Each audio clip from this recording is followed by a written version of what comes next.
Welcome to AHNEWSTV. We are talking about how we pay for things and why the Bank of England thinks the system needs to change. Most of us tap a card, use our phone, or shop online without thinking twice.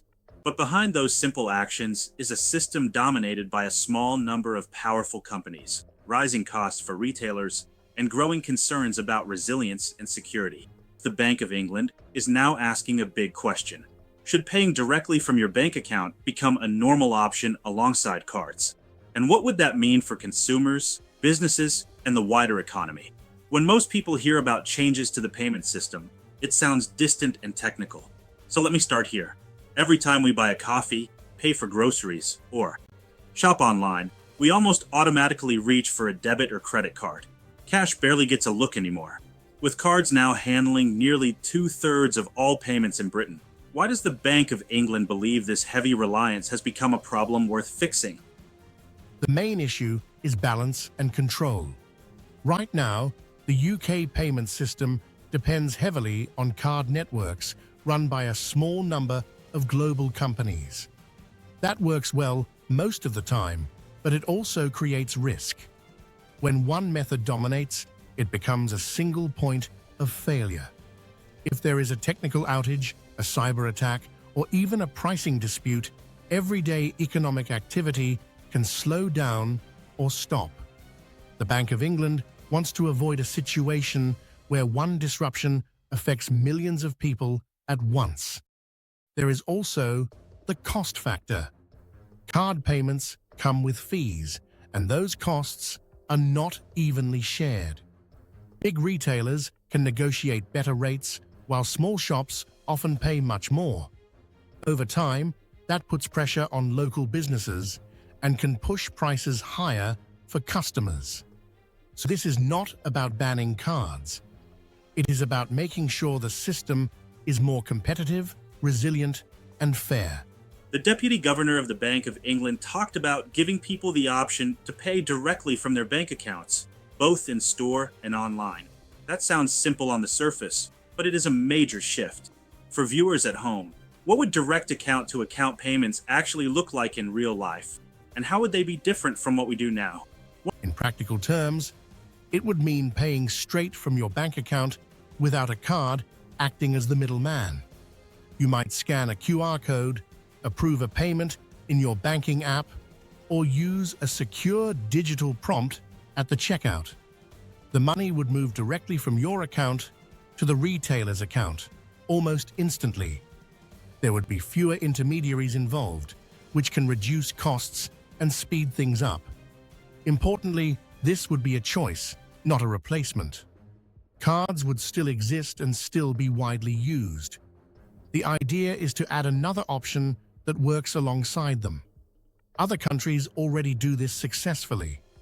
In places like India and Brazil, direct payments sit next to cards and cash, giving people flexibility rather than forcing them into one system. One of the strongest arguments we hear from the Bank of England is about helping smaller retailers.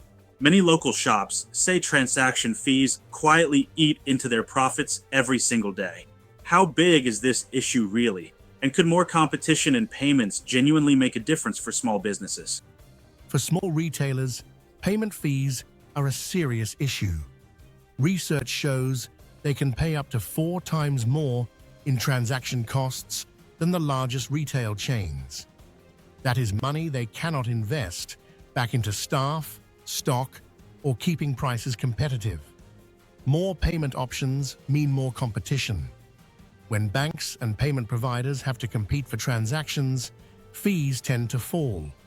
That creates breathing space for smaller businesses, especially during a time when energy costs, rent, and wages are already high. There is also resilience. If one payment system goes down, having alternatives means a shop can keep trading instead of turning customers away. That reliability matters more than many people realize, especially for independent retailers operating on thin margins. Finally, the Bank of England has hinted that this strategy links to bigger questions about the future of money, including stablecoins and even a possible digital pound. For many viewers, That raises concerns about security, control, and trust. How does the Bank of England plan to move forward without unsettling people or disrupting the system we rely on every day? The key word here is gradual. The Bank of England has been clear that any changes will be carefully tested and widely consulted on. That is why it plans to launch a public consultation and set up panels that include voices from outside the financial industry. Nothing is being rushed, and nothing is being imposed overnight. Debit and credit cards are not going anywhere. The goal is coexistence, not replacement. By exploring how traditional money can work alongside new technologies, the Bank of England is trying to future-proof the system. That includes making payments more secure, reducing cross-border costs, and ensuring the economy can keep moving even during disruption. At its core, this is about choice, resilience, and keeping the UK payment system fit for the years ahead. So while tapping a card may still feel effortless, the system behind it is evolving. The Bank of England wants more competition, more resilience, and more options for both consumers and businesses. Whether that means direct bank payments, new digital tools, or a mix of everything, the message is clear. The future of payments should not rely on just one way of doing things. As the consultation unfolds in the coming months, these decisions will shape how we pay, how businesses operate, and how secure our economy really is. That's all from us for now. You're watching AHNEWSTV. Stay informed, stay curious, and we'll see you next time.